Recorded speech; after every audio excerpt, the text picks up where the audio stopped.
નમસ્કાર વિદ્યાર્થીઓ,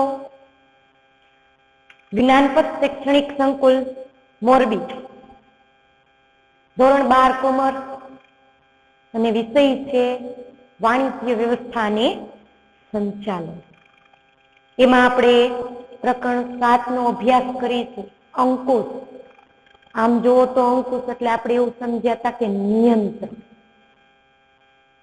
એટલે શિક્ષાત્મક બાબતે નહીં પણ એકમના આયોજનથી કયું કામ કોણ કેવી રીતે કેટલી સત્તા મર્યાદા અને જવાબદારીમાં કરશે તે મુજબ થાય છે કે નહીં તે જોવાનું, અને કદાચ એ કામ કરતા કોઈ અવરોધો, કોઈ સમસ્યા, કોઈ વિચલનો આવી જાય તો એને દૂર કરવા. એવો સુધારાલક્ષી પગલું એટલે અંકુશ. જો અંકુશ ન હોય તો કર્મચારી પોતાના કામનું સિરિયસ કરશે.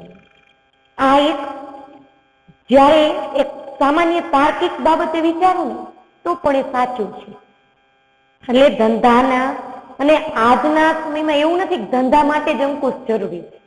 કોઈ પણ ઓફિશિયલી વર્ક લ્યો, કોઈ પણ એકમ લ્યો, કોઈ પણ કામ લ્યો તો એમાં નિયંત્રણ હોવું જરૂરી છે, અંકુશ હોવું જરૂરી છે. એટલે જ્યાં જ્યાં કામની પ્રવૃત્તિ સાથે વ્યક્તિઓ સમૂહમાં કામ કરે છે ત્યાં અંકુશ જરૂરી છે. એટલે અંકુશની વ્યાખ્યા આધારે એના લક્ષણો જોયા હતા કે આયોજન સાથે સંબંધ છે, દરેક સપાટીએ થતું કામ છે, સતત ચાલતી પ્રક્રિયા છે, ભવિષ્ય સાથે સંબંધ છે, આંતરિક પ્રક્રિયા, વ્યક્તિલક્ષી પ્રક્રિયા છે.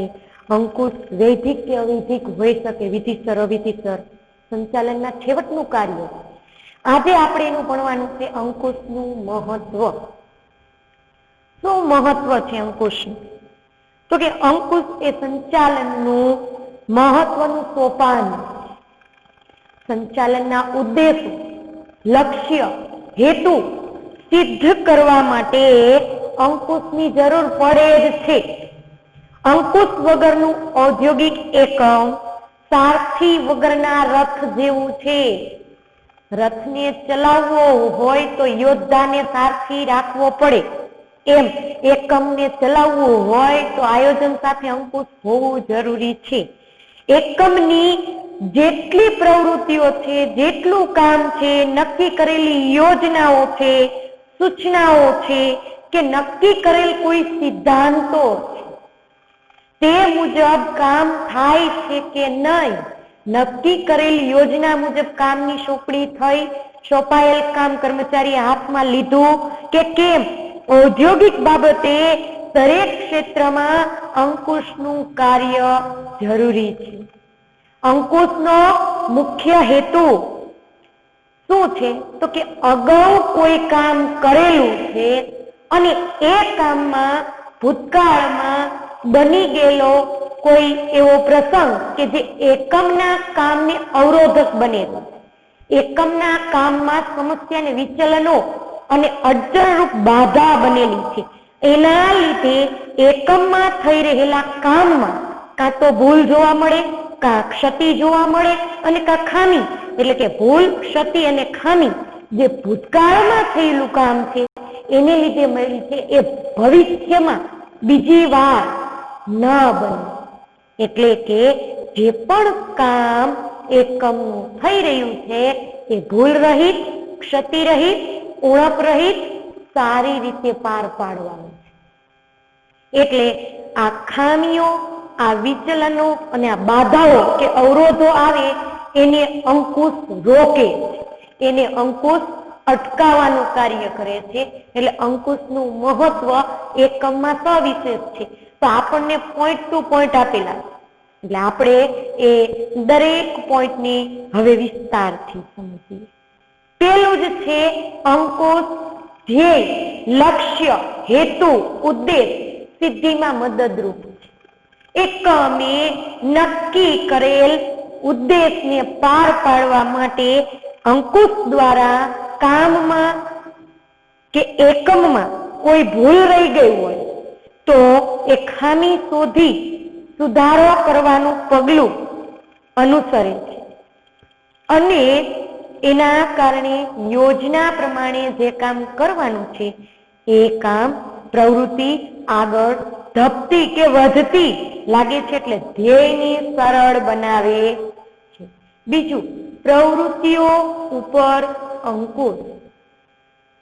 એકમ વિશાળ પાયા ઉપર પથરાયેલું છે, ત્યારે જ્યાં એકમના કાર્યક્ષેત્રો, કાર્યના વિસ્તારો, એકમમાં થતા તમામ વિભાગવાર કામ અને વિભાગવાર કામમાં થતી દરેક પ્રવૃત્તિના વિસ્તારને જોવા જઈએ ત્યારે ઉત્પાદન હોય, વેચાણ હોય, ખરીદી હોય, કર્મચારી મેળવવાના હોય, કર્મચારીના નાના પ્રશ્નો સોલ્વ કરવાના હોય, થયેલ રહેલ ઉત્પાદનમાં ગુણવત્તા જાળવવાની હોય, એકમમાં કયું કામ એવું છે કે જેમાં માણસોથી કામ ન થતું હોય, એટલે કે માણસો દ્વારા જ એકમનું કામ લેવાય છે, ત્યારે જે પણ પ્રવૃત્તિ થાય છે એ મુજબ પ્રવૃત્તિ થવી જોઈએ.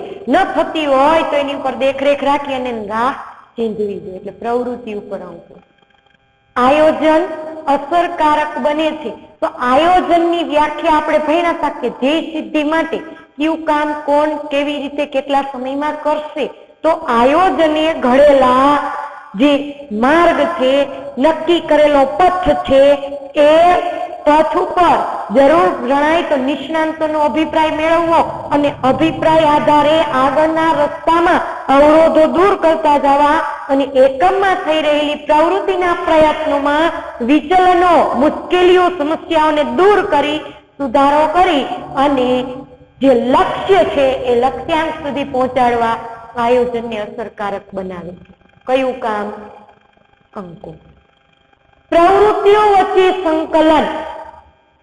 તો ધંધાકીય એકમનું ચોથો પોઈન્ટ છે કે ધંધાકીય એકમની વિવિધ પ્રવૃત્તિઓ વચ્ચે સંકલન સાધવાનો અંકુશ પ્રક્રિયા મદદરૂપ થાય છે અને અંકુશને લીધે એકમની બધી જ પ્રવૃત્તિ વચ્ચે સંકલન, એકસૂત્રતા અને સહકાર જળાય. ત્યારે કાર્યનું શું થતું જોવા મળે? મૂલ્યાંકન. એકમ, ઉદ્યોગ, ધંધો, પેઢી, નાનો દુકાનદાર, કોઈ પણ વ્યક્તિની વાત કરો તો એ આર્થિક બાબતે જોડાયેલો છે, તો અગાઉ એને જે નક્કી કરેલા ધોરણો છે કે આટલું કામ કરીશ તો મને આટલો નફો થશે, એનાથી હું આ રીતના આગળ વધીશ તો એ બજારમાં નામ પ્રતિષ્ઠા. એટલે કે નક્કી કરેલ ધોરણો અને એના પ્રમાણો દ્વારા વાસ્તવિક વર્તમાન સમયની સફળતાનું માપ કાઢી અને કામનું મૂલ્યાંકન કરી શકાય. ત્યાર પછી છે વિચલનો દૂર કરે છે. અંકુશ એ સુધારાલક્ષી કામ છે. શું કરવાનું છે? તો કે થઈ રહેલું કામ છે એમાં કંઈક સુધારો કરી સારી પ્રવૃત્તિથી એકમને આગળ વધારવાનો. તો સુધારાલક્ષી કાર્ય છે, તેના દ્વારા પ્રવૃત્તિમાં રહેલા શું થાય તો કે મુશ્કેલીઓ આવતા કે વિચલનો આવે છે એ જોવાના, એના કારણો તપાસવાના અને એ કેમ સુધારવા એને ધ્યાનમાં રાખવાનું. એટલે વિચલનોનું પ્રમાણ, મુશ્કેલીઓ કે બાધાઓનું પ્રમાણ ઘટે. સત્તા સોંપણી માટે જરૂરી વ્યવસ્થા તંત્ર આપણે ભણી ગયા છીએ. બીજો જ ટોપિક આયોજન પછી વ્યવસ્થા. તો કે કોઈ પણ એકમ હોય, કોઈ પણ વિભાગ હોય તો કે એમાં કર્મચારીને તેની લાયકાત આધારે એને સત્તા આપવામાં આવેલી છે, એની ફરજ નક્કી કરેલી છે. તો સત્તા સોંપણી માટે અંકુશ જરૂરી છે. સુધારાલક્ષી પગલું કરવું, કર્મચારીને કામ સોંપી દીધું, તમે જ કોઈ એકમમાં છો, તમે તમારા હાથ નીચે કામ કરાવતા કર્મચારીને કામ સોંપી દો. હવે કામ સોંપી દીધું એટલે કામ થાય જ છે એવું માની લેવાનું ના. સમયાંતરે આ કર્મચારી ઉપર તમે શું કરશો? દેખરેખ રાખશો કે ભાઈ મેં સોંપેલું કામ થાય છે કે નહીં. આપણે નક્કી કરેલા ધ્યેય સુધી જે પથ છે એનું ઉપરી અધિકારી વારંવાર એકમના દરેક કર્મચારીઓને આપેલા કામ પર દેખરેખ રાખવા નિરીક્ષણ કરે છે અને ઉપરી અધિકારી આવી સત્તાની સોંપણી કરી શકે. પરંતુ ઉત્તરદાયિત્વ આખરે કોનું આવે? એ કામ કરાવવાનું, કામ થયું કે નહીં જોવાનું ઉત્તરદાયિત્વ કોનું બને? તો કે ઉપલા અધિકારી. એ આપણે ઓલા ત્રિપરિમાણીય સિદ્ધાંતમાં આકૃતિ સાથે જોયું હતું, સત્તા, સોંપણી અને ઉત્તરદાયિત્વ. ભૂલોની શોધ. અંકુશમાં તાબેદારો હોય, કર્મચારીઓ હોય કે તે કામ કરે છે, એ કામનું શું કરવું પડે? મૂલ્યાંકન. તેમની કામગીરી પર શું રાખવું પડે? દેખરેખ રાખવામાં આવે છે. પરિણામે શું થાય તો કે અંકુશ દ્વારા તેમની ભૂલ, મુશ્કેલી, ત્રુટિઓ, વિચલનો શોધી અને તેમના દૂર કરવા, ખામીઓને સુધારવા અને ફરીથી ભવિષ્યમાં એ ભૂલ પુનરાવર્તિત ન થાય એ જોવાનું કામ. એટલે અંકુશ મહત્વનું છે. લાંબા ગાળાનું આયોજન. એકમે ઘડેલી યોજના આજ પૂરતી, કાલ પૂરતી મર્યાદિત નથી, પણ એકમના વાર્ષિક જે કાર્યભાર છે એ લાંબા ગાળાના ઘડતરમાં મદદરૂપ થાય છે. ત્યારે અંકુશની પ્રક્રિયાને કારણે એકમની જે વર્તમાન પ્રવૃત્તિ છે, જે માહિતી પ્રાપ્ત થાય છે, એ ભવિષ્યમાં લાંબા ગાળે કેવી અસર ઉપજાવે. એટલે લાંબા ગાળાનું આયોજન અંકુશનું મહત્વ ધરાવે. દોરવણીમાં મદદરૂપ. તો દોરવણી એટલે માર્ગદર્શન. માર્ગદર્શનમાં પ્રોત્સાહન આપવાનું છે. કોને? તો કે કર્મચારીને. કર્મચારીને એવું ન લાગવું જોઈએ કે ઉપલા અધિકારી મારા પર સતત દેખરેખ રાખી અને કામ પર સતત ટોર્ચર કરે છે. નહીં, કામ કરે છે એને બિરદાવવાનું. કામ નથી કરતા તો એને કામ કરતા કેવી રીતે કરવા, જોડાવા, પ્રોત્સાહિત કરી ઉત્સાહ પ્રેરક બનાવી કર્મચારીનો કામ પ્રત્યે ઉત્સાહ, જુસ્સો જાળવી રાખવાનું કામ કરવાનું છે. નહીં કે કર્મચારીને સતત શિક્ષાત્મક પગલાના રૂપે સૂચનો આપવા અને કાં તો ભૂલ શોધવી અને વારંવાર ભૂલને બીજા વ્યક્તિ વચ્ચે દોરાવવી. નહીં, ભૂલ શોધવી અને સાચા પથને રસ્તો ચીંધવો એ ઉપલા અધિકારીનું કામ છે. જેથી નિર્ધારિત એટલે નક્કી પદ્ધતિ પર દરેક પ્રવૃત્તિ થાય. એટલે માર્ગદર્શન છે. અંકુશ એક માર્ગદર્શક છે. કાર્યક્ષમતાનું બેરોમીટર. ધંધાના એકમમાં કામ કરતા દરેક ક્ષેત્ર, દરેક વિભાગના અધિકારીથી લઈ તળ સપાટીના કર્મચારી સુધી જેટલું પણ કાર્ય થયું છે એ કાર્ય ચોક્કસ રીતે થયું છે કે કેમ, સત્તાને આધીન સંચાલનની વધુ સપાટીએ, દરેક સપાટીએ દરેક કર્મચારી કામ કરે છે કે નહીં, એ કામ સક્ષમ રીતે પાર પાડ્યું કે નહીં, એ જોવાનું આખરે કામ અંકુશનું છે. એટલે એકમના કાર્ય માપવા માટેનું બેરોમીટર ગણાય છે. અંકુશ એ સંચાલનમાં એટલે કે આયોજનથી લઈને તમામ પ્રવૃત્તિમાં જે કામ થાય છે એ કામનું માપન છે. એટલે બેરોમીટર.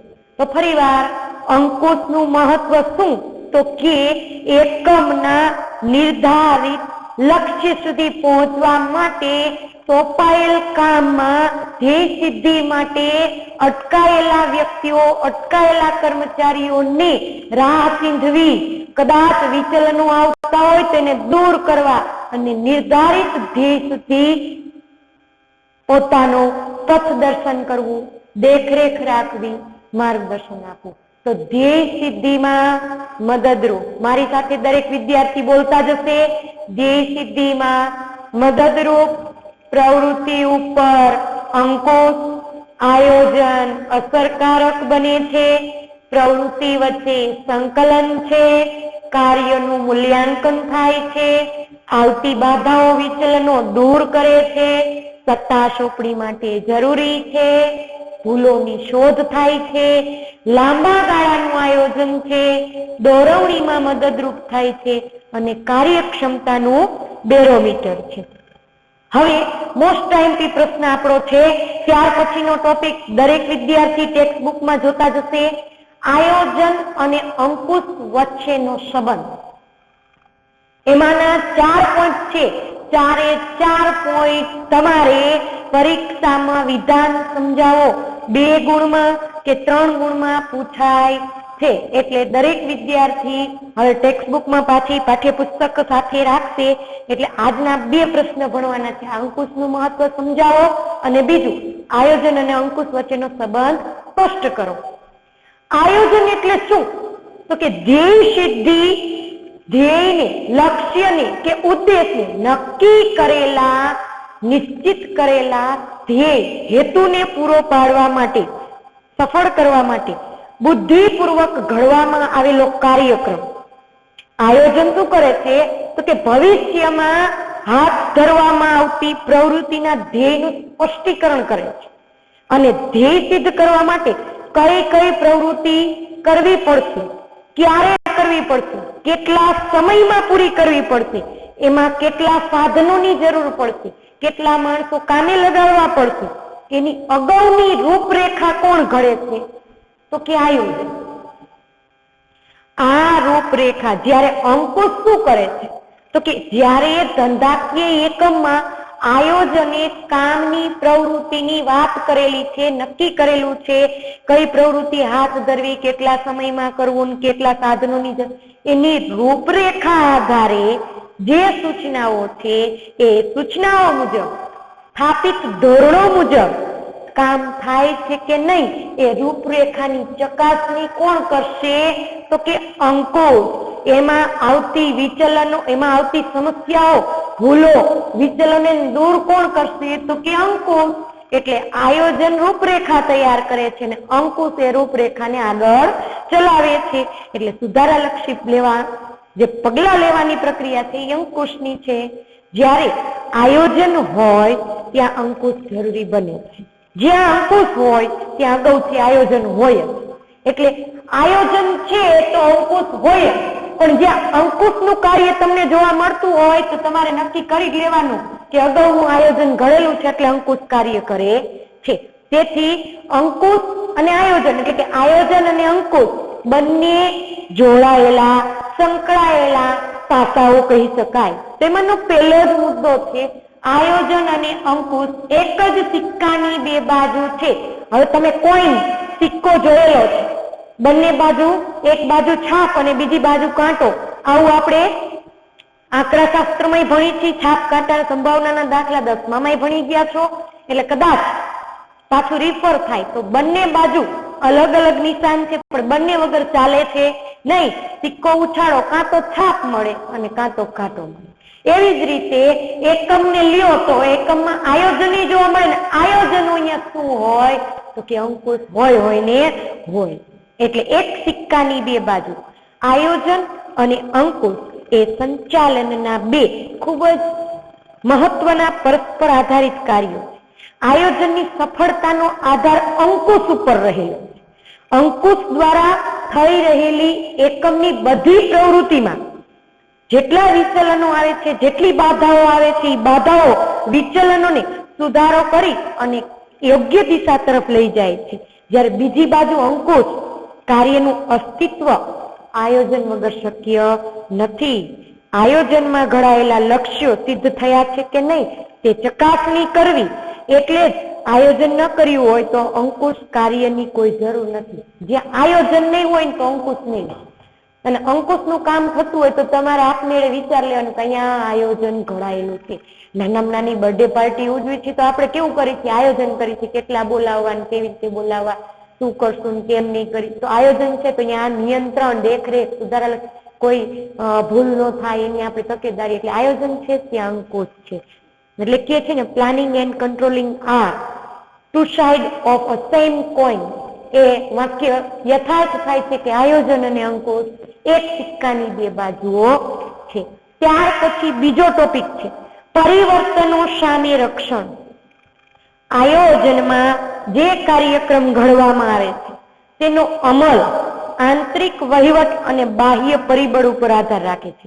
તો આંતરિક વહીવટ એટલે તો કે એકમમાં, કારખાનામાં, ઉદ્યોગમાં કામ કરતા હોય તો ઘણા કર્મચારીઓ સાથે તાલમેલ બેસાડવો.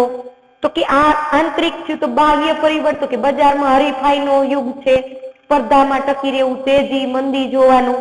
એટલે કે જ્યારે બાહ્ય પરિબળોમાં તો કે સરકારની નીતિ આવી જાય, હરીફાઈ આવી જાય, તેજી, મંદી, કાચા માલની અછત, લોકોની અભિરુચિ, ફેશનમાં રુચિ બદલાય તો બની રહેલો ઉત્પાદન, ઘણીવાર સ્ટોક પેળવણી, આવા પરિવર્તન માટે અંકુશ જરૂરી છે.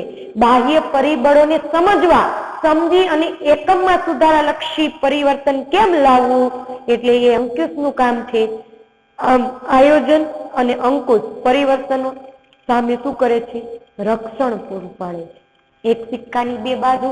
અને પરિવર્તન તો પરિવર્તન બંને આવે. એકમમાં ઘણીવાર એવું થાય, પ્રોત્સાહનનો અભાવ હોય, કર્મચારીના કાર્ય જુસ્સાને બિરદાવવામાં ન આવતો તો એકમમાંથી કર્મચારી ફેરબદલી દર વધતો જાય, તો આંતરિક પરિબળ છે. ક્યારેક એવું બને કે એકમમાં કર્મચારી હડતાલ ઉપર ઉતરી જાય, તો અંકુશ હોય તો એ કેમ હડતાલ ઉપર ઉતર્યા છે, કયું પગલું લેશું તો શું થશે, ઘણા બધા પરિબળોમાં મહત્વનો ભાગ ભજવે.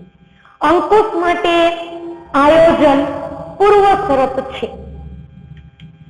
ધંધાકીય એકમમાં તો આપણે આગળ જોયું કે જ્યાં અંકુશ કામ કરતું હોય એટલે આપણને નક્કી થઈ જ જાય કે અહીંયા આયોજન ઘડાયેલું. છતાંય જોઈએ કે ધંધાનું કે કોઈ ઔદ્યોગિક એકમમાં ધ્યેય સિદ્ધ સફળ કરવા યોજનાઓ ઘડવામાં આવે અને આયોજન કરવામાં આવે છે. યોજના મુજબ પ્રવૃત્તિ થાય છે કે નહીં તે જોવાનું કામ કોનું છે? તો કે અંકુશનું.